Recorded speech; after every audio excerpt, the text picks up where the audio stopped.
Good morning.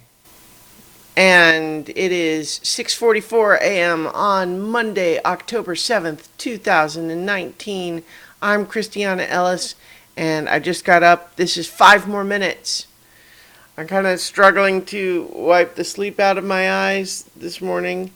I had a lot of dreams last night. Most pretty ordinary, but I just kind of kept waking up out of them. And this morning I'm a little groggy, but trying to, get it together and do the adult thing. I'm gonna go take a shower. That'll help. But so I guess yesterday, last day, I watched the new Netflix movie In the Tall Grass. My understanding, although I didn't look up the details, is that this comes from Joe Hill, who is Stephen King's son, but also an accomplished writer in his own right. He's done a lot of stuff that I quite enjoyed, including the comic book series Lock and Key. And so this new, he tends towards horror stuff as well. Good morning, good morning. And so this movie is an interesting premise where it starts with just the idea of being, in tall grass that's, taller than you can see over and getting lost in there, right? Like that's sort of one of those like primal fear sorts of, things that you could imagine having a nightmare about where you're just like can't find your way out. But, taking that and how do you make a whole movie of that, right? Well, they did. And basically the initial premise is we have Becky and Cal, who are a brother and sister. Becky is 6 months or so pregnant. It seems that they're driving across the country, leaving something behind. The details are not clear early on, but they're driving through the middle of the heartland, so to speak. So lots of fields and everything. And then they briefly stop because she's still having morning sickness. And while they're pulled over at the side of the road, and there's this tall grass on the side of the road, they hear a child calling for help. And so, they essentially go into the grass looking for this kid who's calling for help. And weird stuff starts to happen.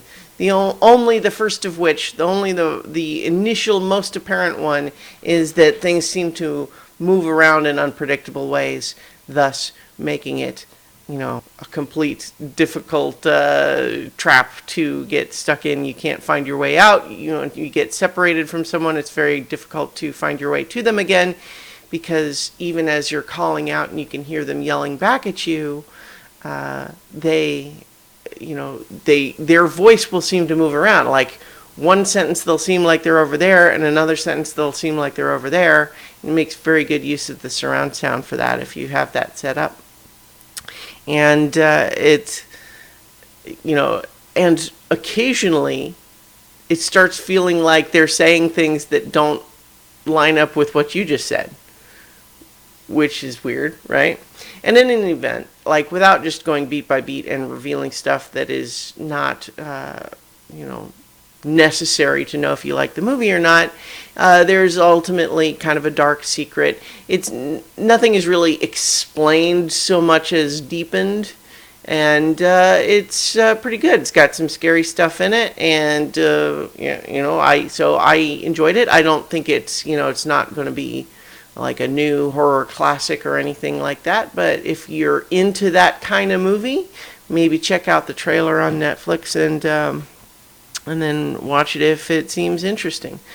But I also, just connected with that, have a little bit of a Hedge Maze commonality coming up recently. So the most recent episode of So Many Levels was a one-shot where the party entered this hotel where all of the doorways had sort of become untethered in physical space, so doorways would open into the wrong place, right, into different locations and everything.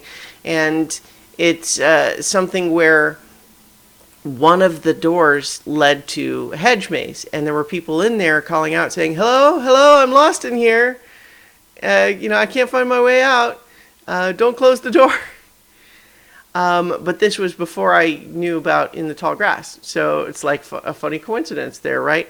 But then I also, on Friday, decided to rewatch The Shining, which has a hedge maze in it. And honestly, I had forgotten about that when I decided to watch it. And so when it came up, it's possible I remembered subconsciously somehow, and that's what made me think of it. But I had been thinking of it. So, The Shining has a hedge maze. And then, we had, In the Tall Grass. And then a D&D session that I played in yesterday also had a murder mystery where the body was found in a hedge maze. So technically, I think actually out of the first of all of those things was the D&D session with the murder mystery in the hedge maze. The initial setup of that crime happened a couple of weeks back. So out of all of these examples, that would be probably the first one. So in any event, that's my Hedge Maze synchronicity for today, and now I have to go take a shower so I can wake up enough to go to work. Thanks for watching, and I will be back tomorrow for 5 more minutes.